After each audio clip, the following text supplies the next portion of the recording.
Reality is not a fortress. It is a membrane, a shivering layer of skin stretched tight over a sea of teeth and fire. For 10,000 years, the Imperium of man has sought to reinforce this skin, to cauterize the wounds where the Immaterium bleeds through.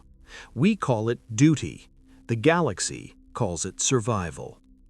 But on the agri-world of Hawkins Prime, in the forgotten subsectors of the segmentum obscurus, the skin did not just tear, it was peeled back, not by the great enemy without, but by the hubris within. They sought to weaponize the witch. They sought to harness the mind of a child to spy upon the enemies of the throne. Instead, they fashioned a key that unlocked a door to a dimension of shadow and rot, where the geometry of the Immaterium holds no sway. She is known only as Subject 11, an Alpha-Plus anomaly, and she has done the unthinkable. She has touched the warp, and the warp has touched her back. The air within the sanctum biologus of the Hawkins research fortress tasted of ozone and recycled promethium, a sterile scent that did little to mask the underlying copper tang of blood. Magos biologus Martinus Brenner stood motionless behind the reinforced armaglass observation shield, his ocular implants whirring as they zoomed in on the solitary figure in the testing chamber below. Subject XI did not look like a weapon of the God Emperor. She looked like a malnourished, jagged edge of humanity, her head shaved to the scalp to accommodate the cortical interface sockets drilled into her skull. She wore the coarse white linen of a penitent, stark against the dark iron of the containment cell. To the untrained eye, she was a child. To Brenner, she was an unsanctioned Alpha-class Psyker, a volatile conduit to the Immaterium that he had spent decades trying to calibrate. The data slate in his mechadendrite hand scrolled with rapid streams of binary code, monitoring her heart rate, neural spikes, and the fluctuating Geller field readings of the room. "Commence trial 44 Gamma," he intoned, his voice stripped of emotion by the vocal synthesizers in his throat. "The Emperor demands focus, 11. In the center of the chamber, a monotask servitor trundled forward on rusted treads, holding a cylinder of solid plasteel in its hydraulic claw. The servitor was a lobotomized wretch, devoid of soul, merely meat and metal repurposed for labor. Yet Subject XI recoiled slightly as it approached. "Crush it," Brenner commanded through the voxcasters. The girl squeezed her eyes shut, and the hum of the facility's power generators deepened, a thrumming vibration that rattled the teeth of every adept in the observation deck. On the monitors, the localized reality around the girl began to distort, bending light like heat haze over a desert. With a sudden, wet snap of her neck, XI screamed, not a sound of fear, but of raw exertion. The plasteel cylinder in the servitor's grip didn't just crumple, it imploded. The force was so precise and violent that the servitor's hydraulic arm was twisted into a corkscrew of scrap metal along with the target. Blood trickled from the girl's left nostril, a crimson warning sign of the psychic overload. Brenner merely noted the efficiency on his data slate. Output acceptable. Prepare the Immaterium tank. The sensory deprivation chamber was the heart of the facility's heresy. It was a dark, vaulted room filled with saline fluids heavily laced with psych-reactive conductors and holy oils. To amplify the girl's remote viewing capabilities, to allow her mind to traverse the void without her body moving, she was submerged in this amniotic suspension. Tech priests in crimson robes chanted the rites of isolation as they lowered her into the black liquid. She floated there, weightless, untethered from the Immaterium. Brenner watched the vitals on the cogitator bank spike.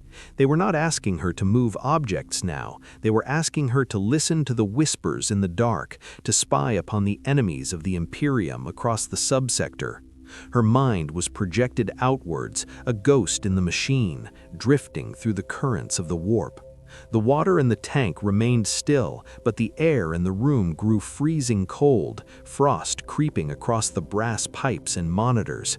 She was no longer in the room. She was in the between, walking the corridor of shadows where time holds no sway. Deep within the psychic projection, XI encountered the anathema. She had been tasked with locating a suspected gene-stealer cultist leader in the lower hives, but she had wandered too far off the path. In the void, there was no light, only a hunger. She felt it before she saw it, a presence that felt like rotting flowers and wet soil. Through the eyes of her soul, she saw the texture of the dark change. It rippled. Something was looking back at her. It was not a man. It was a flower of flesh, a faceless nightmare that bloomed with rows of shark-like teeth, a demon, a predator of the warp. In the physical world, the water in the tank began to boil violently. The monitors in the observation deck exploded in showers of sparks. "Abort," Brenner shouted, his human composure cracking as the logic engine screamed warnings of catastrophic failure. "Pull her out! The Geller field is collapsing!" But it was too late. The connection had been made. The girl had touched the demon, and the demon had latched onto her signal like a shark smelling blood in the water. The reality of the basement wall split open with the sound of tearing canvas, amplified 1,000 times. It was not an explosion, but a laceration of physics. The stone and metal of the laboratory wall dissolved into a fleshy, pulsating membrane, glowing with a sick bioluminescent red light. The gate had opened. Gravity in the room reversed for a heartbeat, throwing servitors and data slates into the air before slamming them back down with bone-breaking force. From the widening rift, spores drifted out, ash-like flakes of the upside down, colder than the void of space. The facility's alarms blared, a deafening klaxon of Incursion extremists.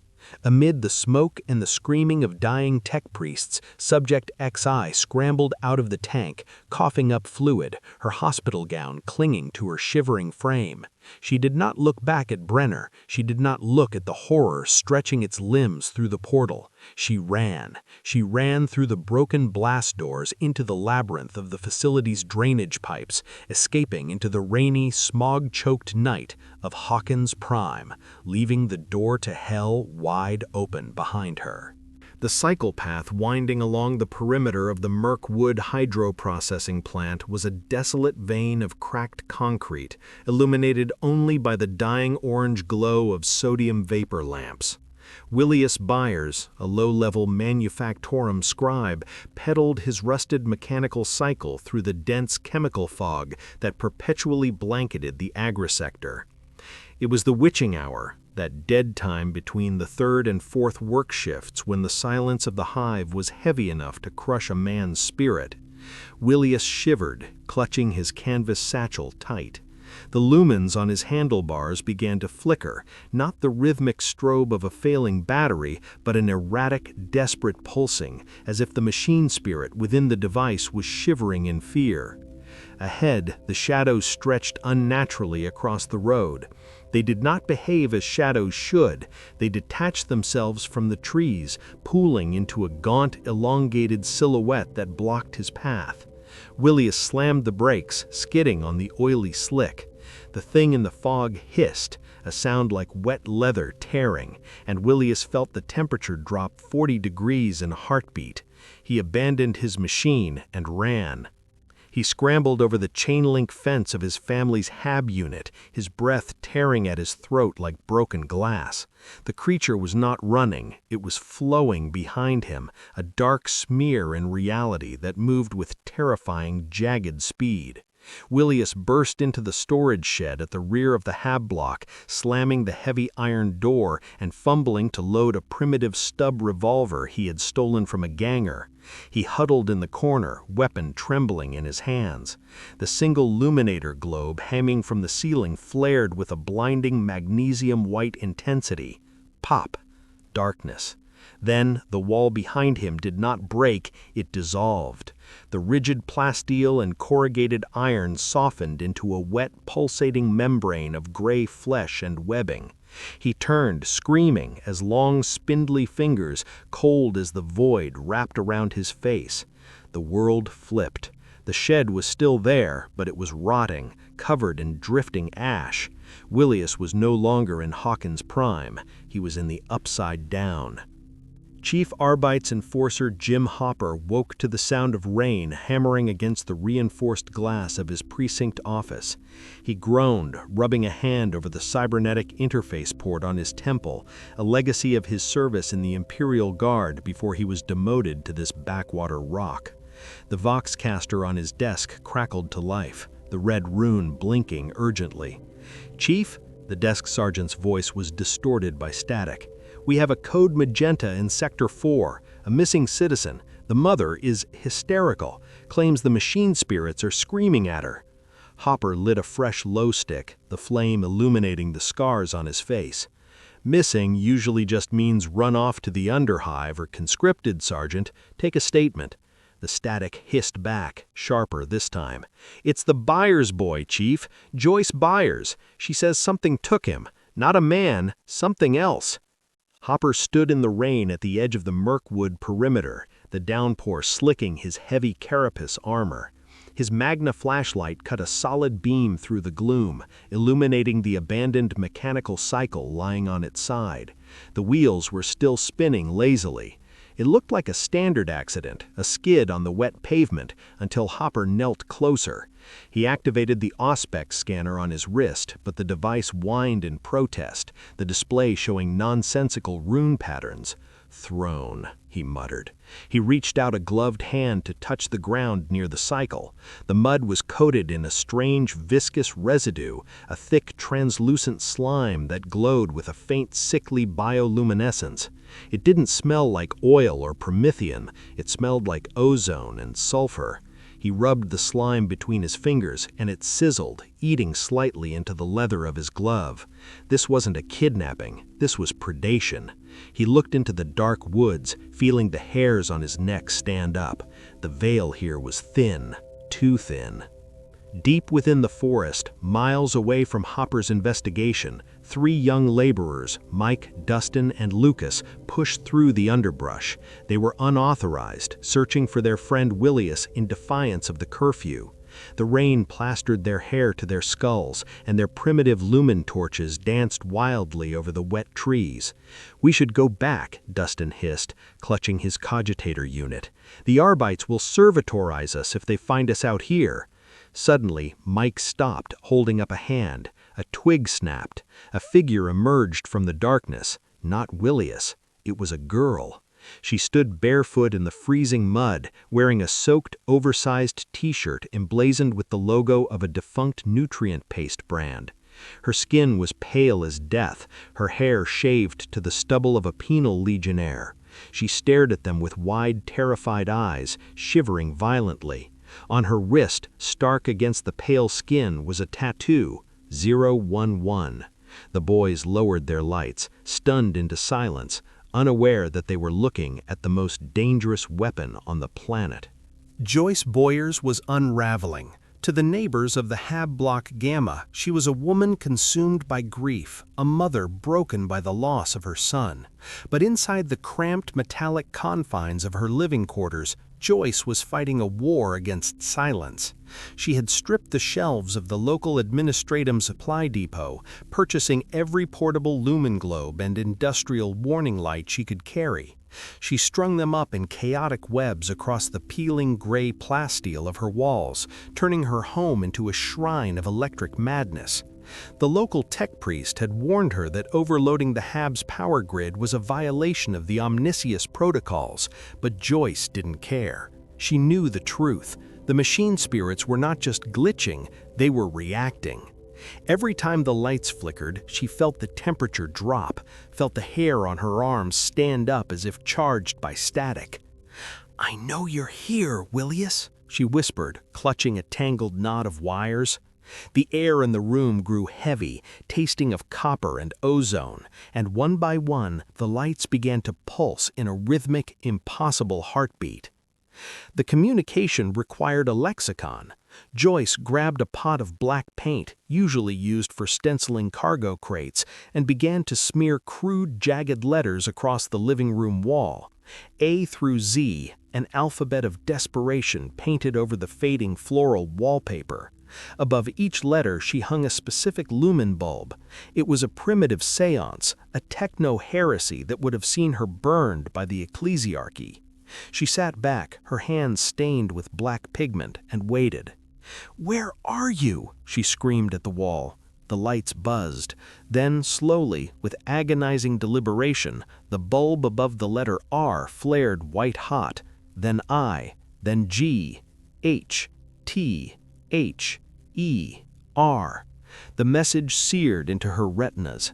Joyce gasped, stumbling forward. The wall itself began to bulge outward, the plasteel stretching like wet latex. A hand, small, desperate, and pushing from the other side of reality, pressed against the surface, trapped within the architecture of the house. He was not gone, he was walled in by dimensions. While Joyce communed with ghosts, Chief Enforcer Hopper was committing treason.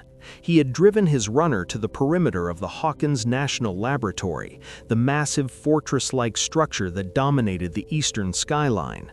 Flashing his Arbites badge, he bullied his way past the private security contractors, claiming jurisdiction over the missing boy. But once inside, the air felt wrong. It was too sterile, too quiet. Hopper slipped away from his escort, moving into the restricted zones. He found himself in a decontamination airlock, staring through a porthole into the main containment bay. He didn't see a hospital, he saw a staging ground. Men in hazmat suits, not medics, but recovery teams, were scrubbing the floors with promethium-based solvents. He saw a child's room, a cell really, with a drawing of a stick figure on the wall. And on the floor, unnoticed by the cleaners, lay a shred of white hospital linen. It was small, torn from a gown. Hopper pocketed it, his heart hammering against his ribs. The kid didn't get lost in the woods. He came from here. In the basement undercroft of the Wheeler Hab unit, the air was thick with the tension of revelation. The girl, XI, sat cross-legged on the floor, staring intently at the boy's Battle Mundum board, a tabletop strategy game played with miniature pewter figures. Mike, Dustin, and Lucas watched her, terrified and fascinated. She picked up the miniature of the wizard, then flipped the heavy game board upside down. The pewter pieces clattered to the concrete floor. She slammed the wizard piece onto the blank black underside of the board. "Here," she said, her voice raspy from disuse. "Willius is hiding." She then placed the monster piece, the Demigorgon, next to the wizard. The boys exchanged horrified looks. "The Veil of Shadows," Dustin whispered, referencing the lore of their game. "It's a reflection of our world, but dark, decaying, and empty." 11 wiped a trickle of blood from her nose. She wasn't speaking in metaphors, she was describing the warp. The proof came through the Vox. To prove she could find him, 11 demanded the boys bring her their heavy-duty Voxcaster radio. She closed her eyes, the veins in her temples pulsing dark blue against her pale skin. The Voxcaster, usually tuned to the local administratum broadcasts, erupted into a shrieking, chaotic static. The needle on the frequency gauge slammed back and forth violently. The boys covered their ears, the sound piercing and awful, the sound of reality screaming. Then 11 adjusted the dial with her mind, the knob turning without her touching it. The static cleared into a low, wet, rhythmic sound. Breathing. Shallow, terrified breathing. And then a faint, distorted voice singing a nursery rhyme, echoing as if from the bottom of a deep well. "Willius?" Mike shouted into the receiver. "Willius, is that you?" The signal spiked, and for a second the sound of a beast roaring cut through the transmission before the Voxcaster sparked and blew its fuse, plunging the basement into silence. They knew. He was alive, and he was being hunted. The Scolum Progenium of Hawkins was a fortress of indoctrination, usually filled with the chanting of the Lactitio Divinitatis, but tonight it was a tomb. In the flickering light of the Medici wing, the three boys huddled over a stolen copy of the Imperial Infantryman's Uplifting Primer, a standard-issue text that Dustin had annotated with forbidden notes from contraband data slates. "It is not a Tyranid vanguard," Dustin hissed, tapping a sketch of a faceless horror he had drawn over a diagram of an orc. "Tyranids are biological. They bleed. They eat. This thing, it travels through walls. It smells blood across dimensions." He looked at 11, who was methodically crushing a ration bar with her mind, her gaze distant. "It is a neverborn," Lucas whispered, using the word that could get them all executed by the Arbites. "A daemon." The realization settled over them like a shroud.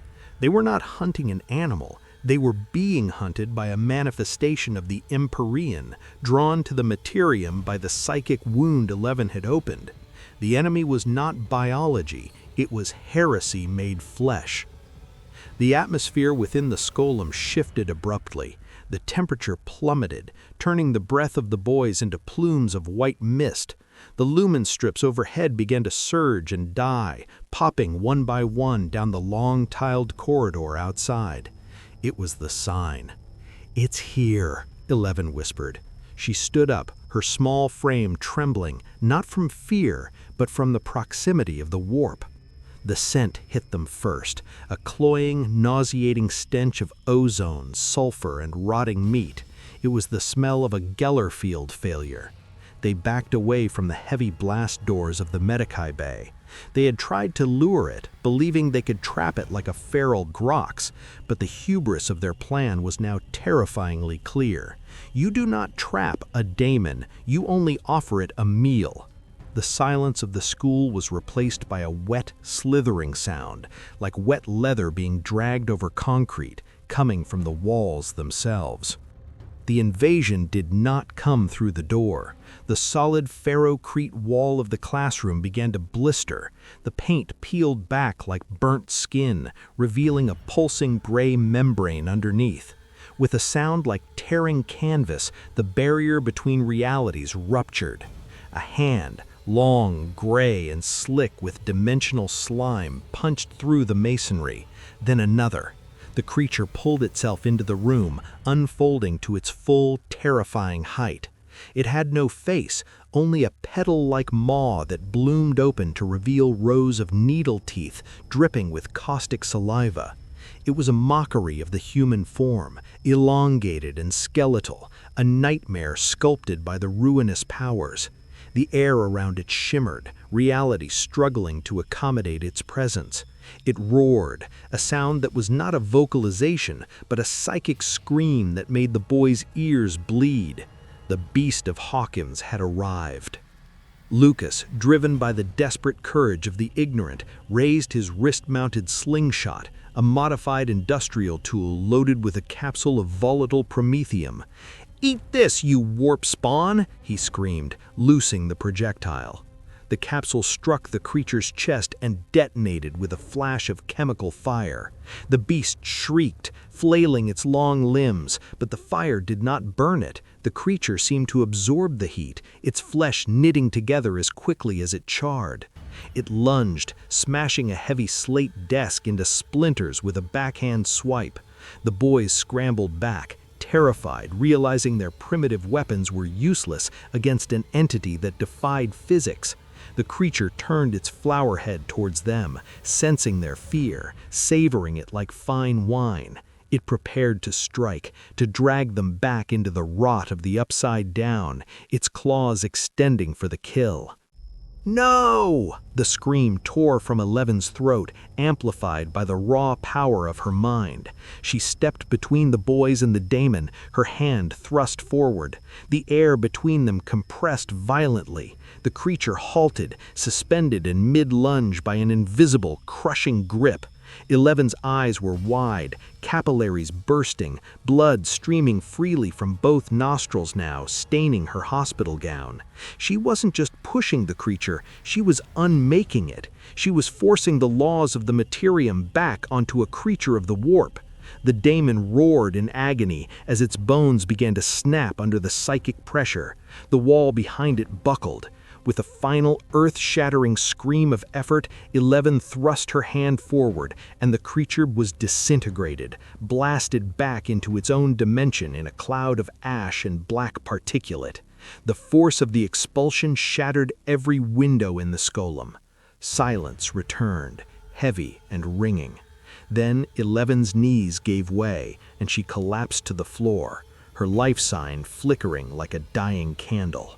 The structural integrity of the Hawkins National Laboratory was no longer a matter of physics, but of faith, and faith was failing. In the sub-basement containment sector, the rift had ceased to be a mere tear in reality. It had become a tumor.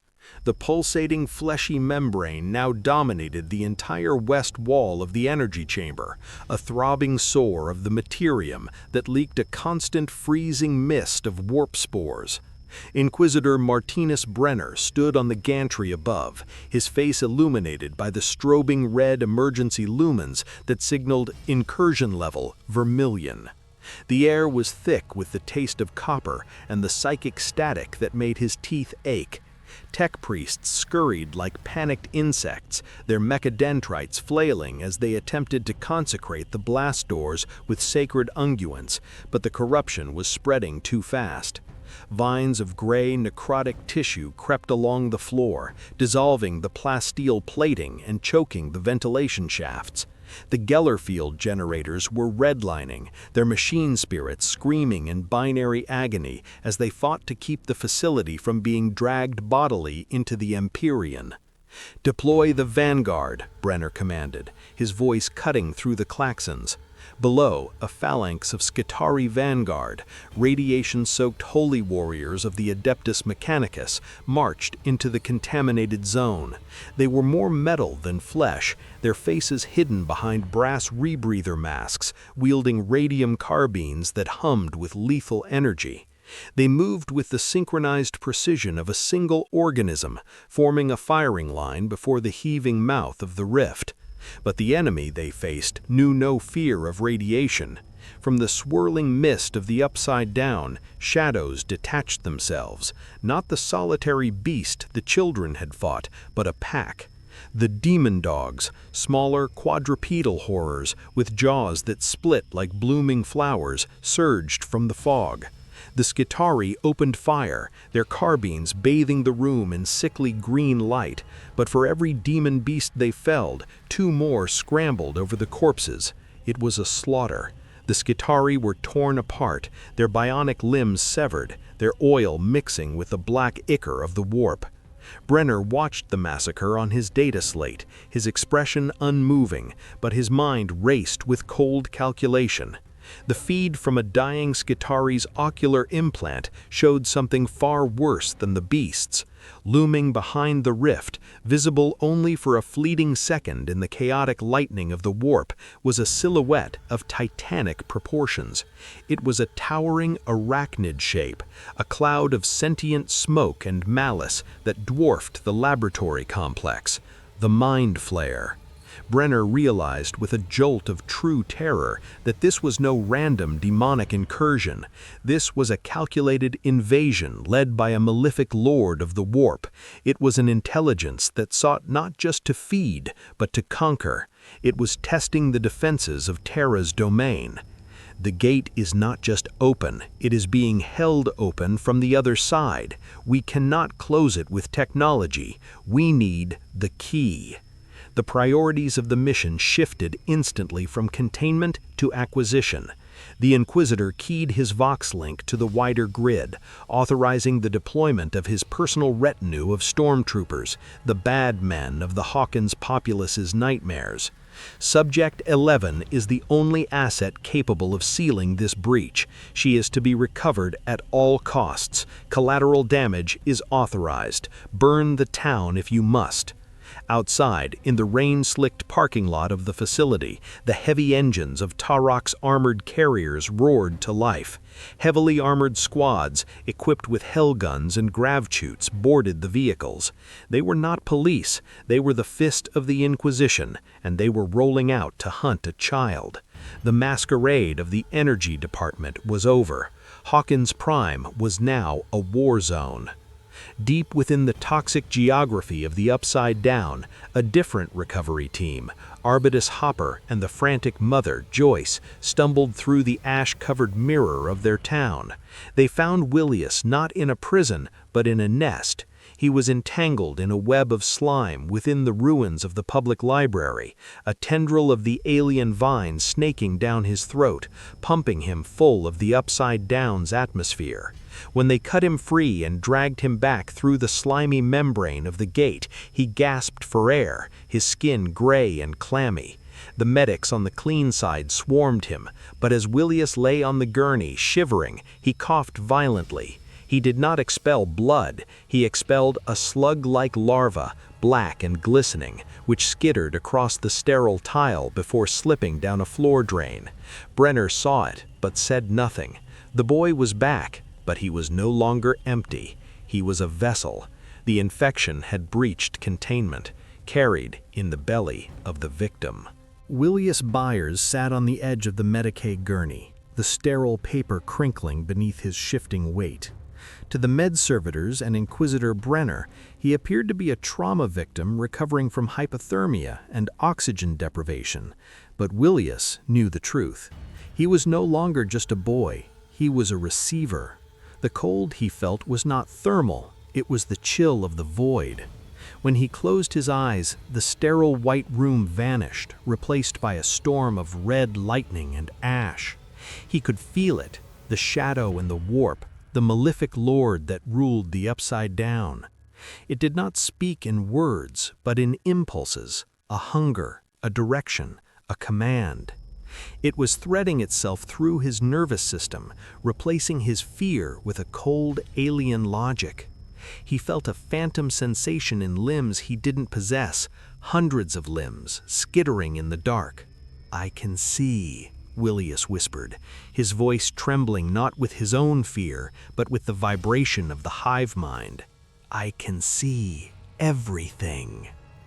Miles beneath the rotting pumpkin fields of the local agri-combine, Chief Arbites Hopper descended into the grave he had dug himself. He had followed the corruption to its source, hacking through the soil until he broke through into a subterranean nightmare. The tunnels were not dug by tools, they were eroded by corruption. The walls were lined with pulsing biomechanical slime, a living lattice of the warp that pumped toxic spores into the planet's crust like veins pumping poison. It was a terraforming process. The entity was not just invading, it was rewriting the biological code of Hawkins Prime, turning the soil into a Nurgle-kissed garden of rot. Hopper raised his torch, the light glistening off the wet, moving walls. He was in the belly of the beast. Suddenly, the tunnel orifice behind him clenched shut like a sphincter. The vines on the walls hissed, sensing his body heat. He was no longer an investigator. He was a foreign body in the bloodstream of a god, and the white blood cells were coming to purge him. Back in the fortress laboratory, the connections snapped into focus. Willius convulsed, his back arching off the bed as his eyes rolled back, showing only the whites. "He is hurting me," Willius screamed, clutching his chest. Joyce panicked, but Brenner watched with the cold detachment of a scientist observing a specimen. He realized the implication. The boy was a sympathetically linked voodoo doll.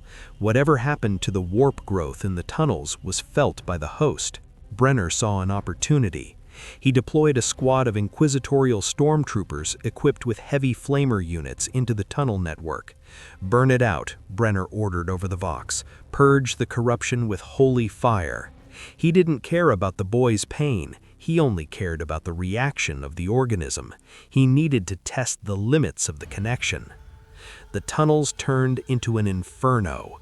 The stormtroopers unleashed streams of liquid promethium, bathing the alien biomatter in roaring orange death. The tunnels shrieked, a sound of escaping steam and dying meat. In the medical bay, Willius collapsed, thrashing in agony, his skin blistering as if he was the one standing in the flames. But then, the screaming stopped. Willius went unnaturally still. He looked up at Brenner, his expression void of humanity. The fear was gone. A cold, predatory intelligence stared back through the boy's eyes. "You shouldn't have done that," Willius said, his voice overlapping with a deeper guttural growl. "You made him angry." It was a trap. The entity had allowed them to burn a section of the hive to lure the soldiers in deep. Now the trap was sprung.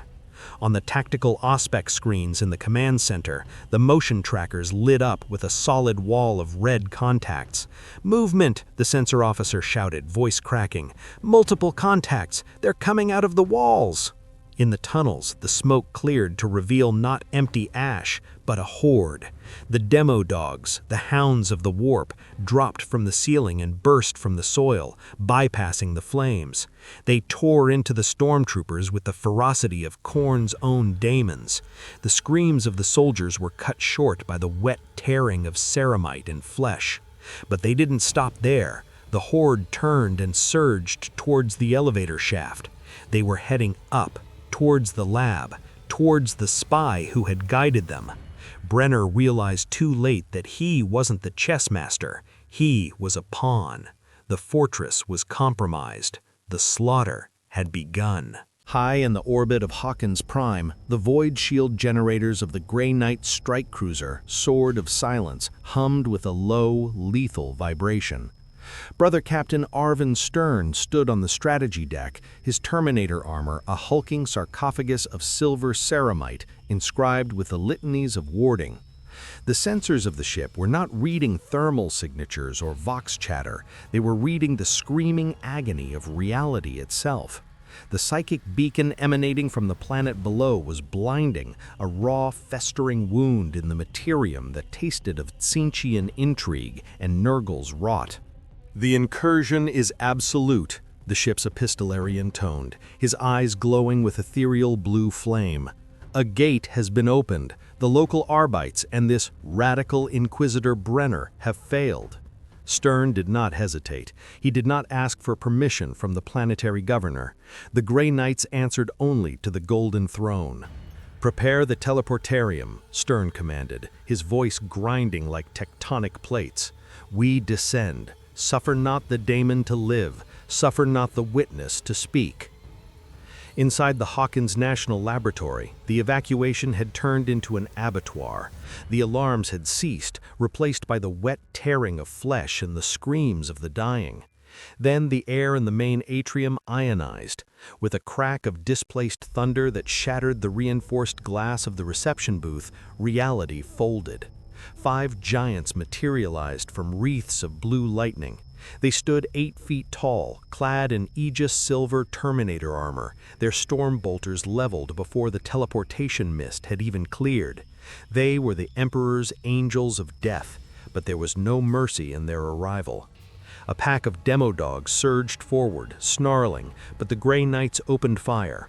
The roar of the storm bolters was deafening, a staccato hammer blow that reduced the demonic beasts to mist and pulp. The rounds were mass reactive, tipped with sanctified mercury, exploding deep within the warp flesh. It was not a battle, it was an extermination. Hopper, Joyce, and the boys were crouching behind an overturned loader servitor when the Astartes arrived. For a fleeting second, Dustin's heart soared. He recognized the iconography from his illicit readings. "Space Marines," he whispered, a smile breaking through the grime on his face. "They're here to save us." But the smile died instantly.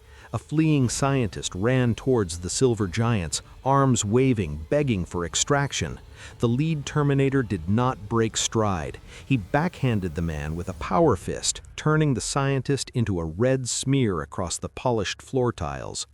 "Purge the contamination," the Astartes voice boomed. "Leave no vectors for the corruption." Hopper grabbed the kids, his face pale.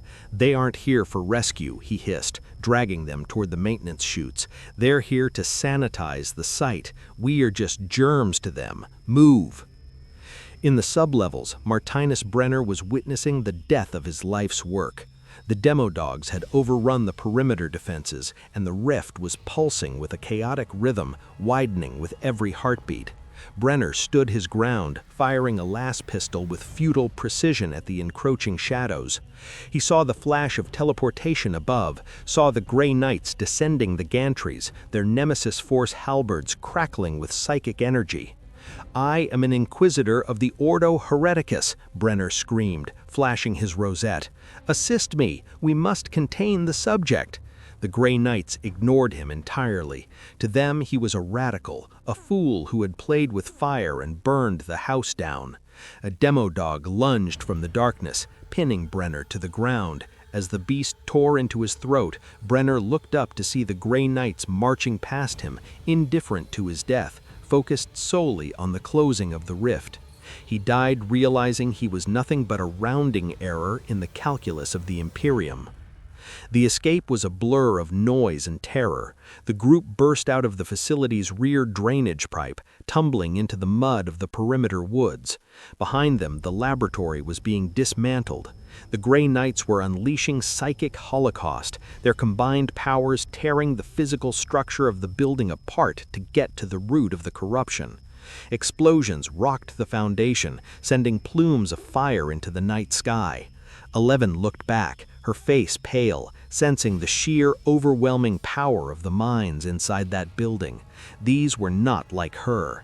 They were steel-encased wills of iron, immune to fear, immune to doubt. "They are coming," she whispered, wiping blood from her nose. "Not for the monster, for me." They scrambled into Hopper's stolen Arbites truck, peeling away into the dark just as the first Thunderfuck gunship roared overhead, its searchlights sweeping the forest for survivors to silence. The Starcourt commercial district was a glittering cathedral of consumerism amidst the grime of the Hive City. A cavernous atrium illuminated by flickering neon signs advertising Scoops Ahoy Nutrient Paste and Gap Clothier's Guild. But now the polished marble floors were slick with slime, and the vaulted glass ceiling shattered inwards under the weight of an abomination.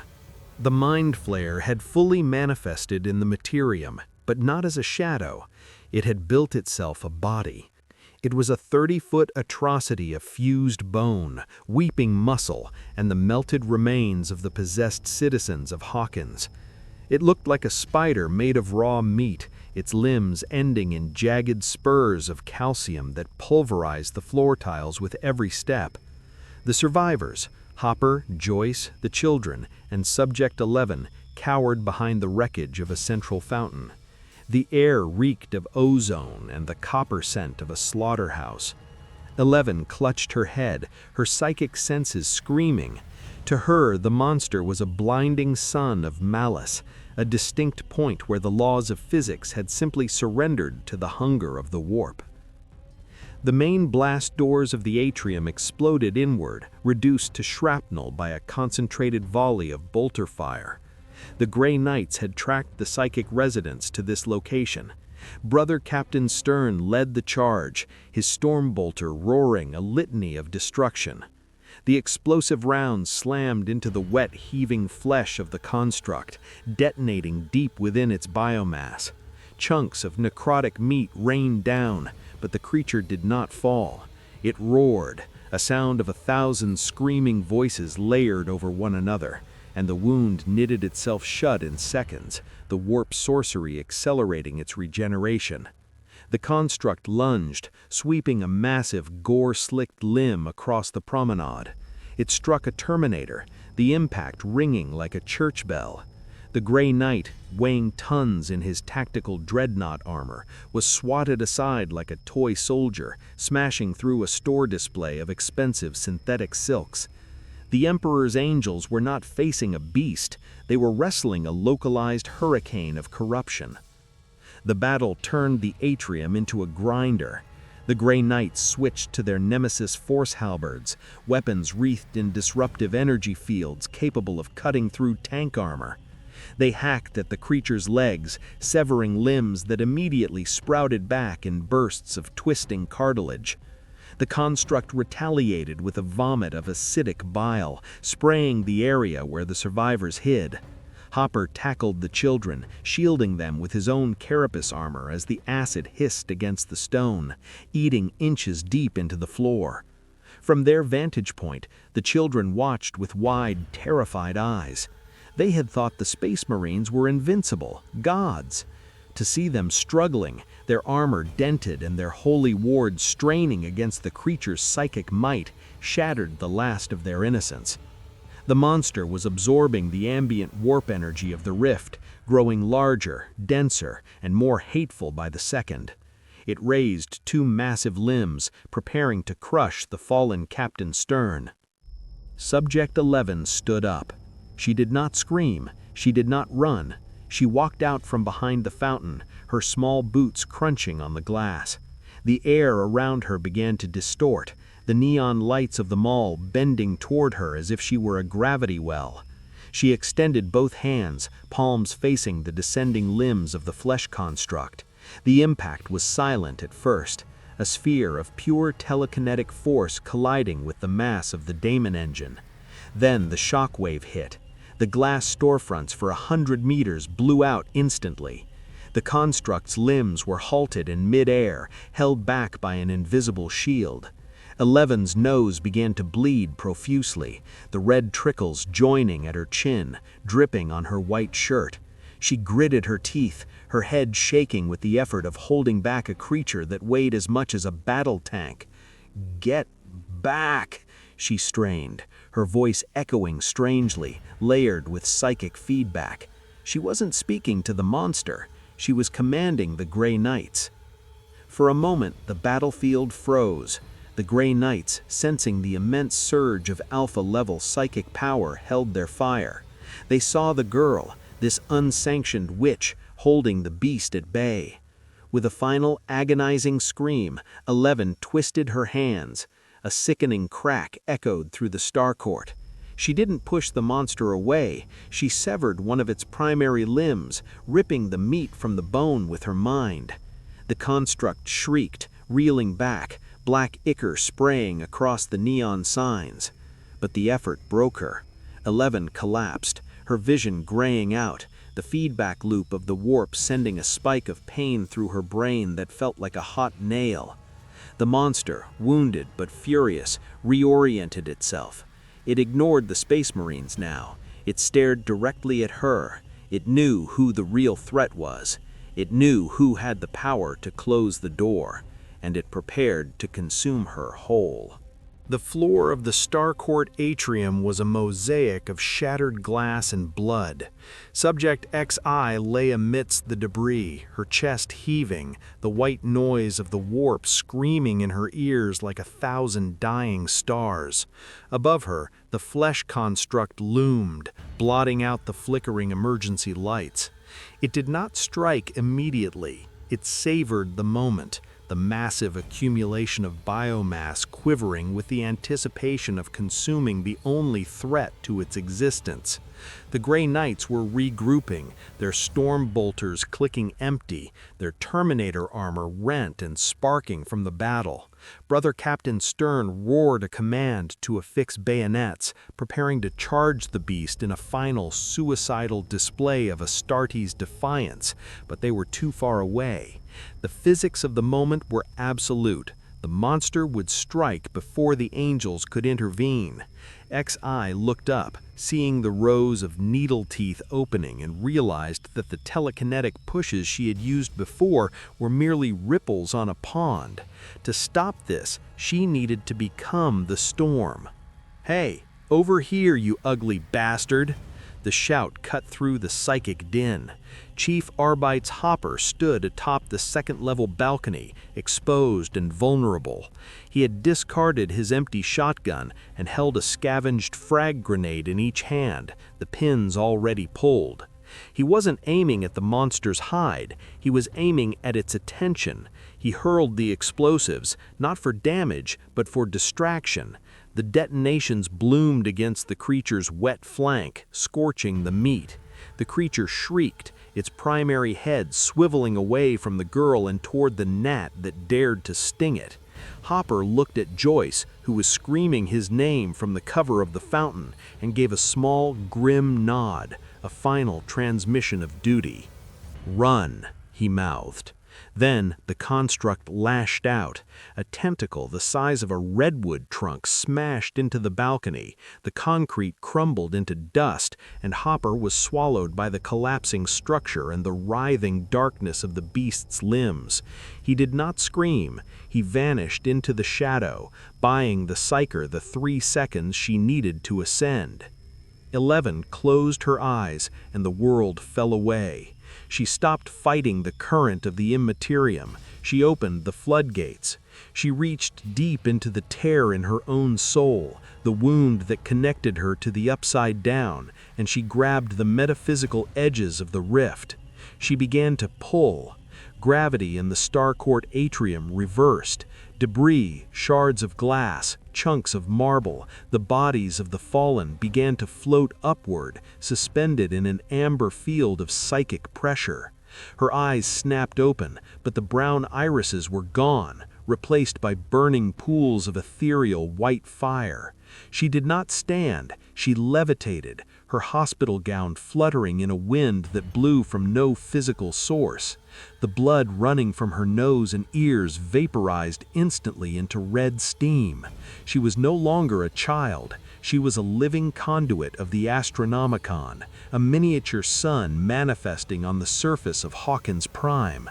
The Grey Knights, sensing the spike in warp energy, fell to their knees, their autosenses blinded by the sheer radiance of the anathema unbound.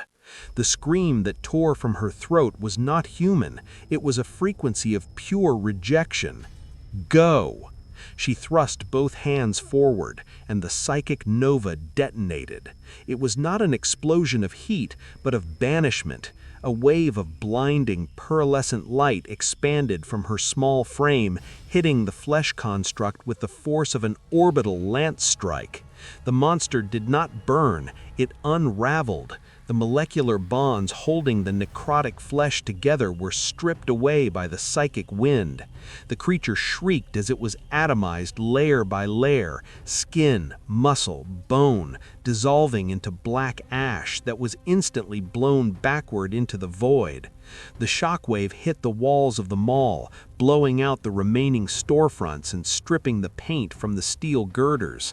The connection to the Upside Down was not just severed, it was cauterized. The massive spider thing, the avatar of the Mind Flyer, was erased from existence, leaving nothing but a silhouette of dust where a god had stood. Then, silence. The light collapsed as quickly as it had appeared, leaving the atrium plunged into darkness, illuminated only by the small fires burning in the wreckage. The gravity returned, dropping the floating debris with a deafening crash. The Grey Knights slowly rose, their armor groaning, scanning the area with thermal optics. The center of the atrium was a crater of scorched tile.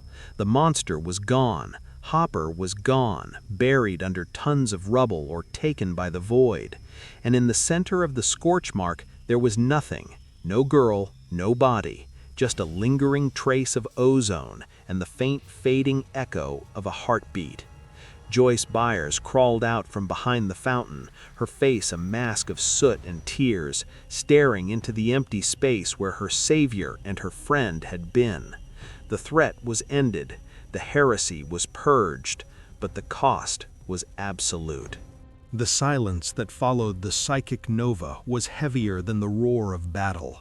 In the ruins of the Starcourt atrium, the dust of pulverized Daemons settled like black snow upon the armor of the Grey Knights. Brother Captain Stern lowered his stormbolter, the weapon's barrel glowing cherry red in the gloom. His autosenses scanned the area, seeking the warp signature of the anathema, the girl known as 11. There was nothing. The readings were flat, the localized reality stabilized. She had not just closed the rift, she had sealed it with her own essence, vanishing into the Immaterium or burning herself out of existence entirely.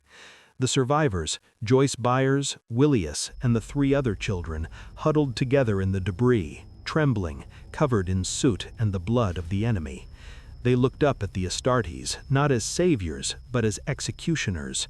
In the grim calculus of the Ordo Malleus, those who witness the corruption of the warp are often as dangerous as the corruption itself.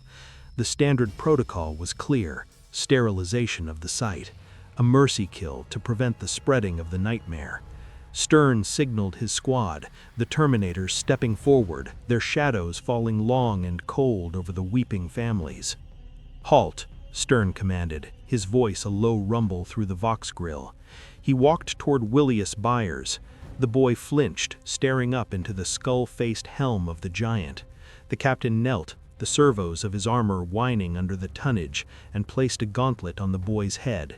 He was not offering comfort, he was scanning. The psi matrix in Stern's armor tasted the boy's soul.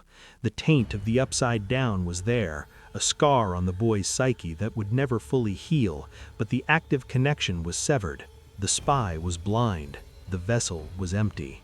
Stern looked at the other children, seeing the defiance in their eyes, a spark of the same will that had driven the girl to sacrifice herself. To kill them now would be a waste of resources that the Emperor, in his infinite wisdom, might yet have use for. "Innocence proves nothing," Stern quoted, the motto of the Inquisition hanging in the air like smoke. "But waste is a sin against the throne. These subjects possess knowledge, tactical data on the great enemy." He turned to the surviving grim-faced stormtroopers who had emerged from the rubble. "Take them, isolate them. The black ships will decide their fate." In the center of the atrium, amidst the scorched tiles where the flesh construct had been atomized, Joyce Byers found the only remains of the man who had stood his ground against a god. Half buried in a pile of crushed plasteel was a battered Arbites badge, the gold eagle tarnished by acid and fire. Beside it lay a crushed pack of glow sticks. There was no body. Jim Hopper had not been vaporized like the beast. He had been standing in the event horizon of the rift when the girl detonated her power. He had been swallowed, taken. Joyce clutched the badge to her chest, a silent scream building in her throat, but she swallowed it down. She had to be strong for Willius. She looked at the crater where 11 had stood. There was no blood there, only a lingering scent of ozone and waffles, a faint, impossible smell of childhood comfort that the warp could not replicate. They were gone, both of them, the soldier and the weapon, the father and the daughter. The sunrise over Hawkins Prime brought no warmth, only the cold gray light of an overcast sky choked with orbital debris. The evacuation was swift and absolute. The surviving population was not told of Daemons or psychics. They were told of a catastrophic reactor leak at the National Laboratory, a cover story as old as the Imperium itself. The Inquisition worked with terrifying efficiency. Entire hab blocks were mind-wiped using memnestic dampeners. Records were burned. The name Byers was scrubbed from the planetary data stacks, the family loaded onto an unmarked transport shuttle bound for a relocation colony in the Segmentum Pacificus, a new life, under new names, forever watched by the silent agents of the throne. As the shuttle ascended, Willius looked out the viewport. He saw the laboratory complex being leveled by orbital land strikes, beams of pure light turning the Fortress of Secrets into a lake of molten glass. The gate was closed. The town was sterilized. But the memory remained, locked behind the trauma of a few broken children. High above the planet, the Sword of Silence broke orbit, its engines flaring like dying stars as it turned back toward the galactic core. The report to Titan would be classified Vermilion. The threat was neutralized, but the questions remained. The girl, Subject 11, was officially listed as Perdita, lost. But in the warp dream of the astropaths on board, there was a ripple, a disturbance. Somewhere in the impossible geography of the Immaterium, in a realm of ash and red lightning, a heartbeat still echoed. The door was locked, but the key had not been destroyed. It had merely been moved to the other side. In the grim darkness of the far future, there is no peace, and there are no happy endings. Only the pause before the next horror begins. And in the dark, the Mind Flyer waits.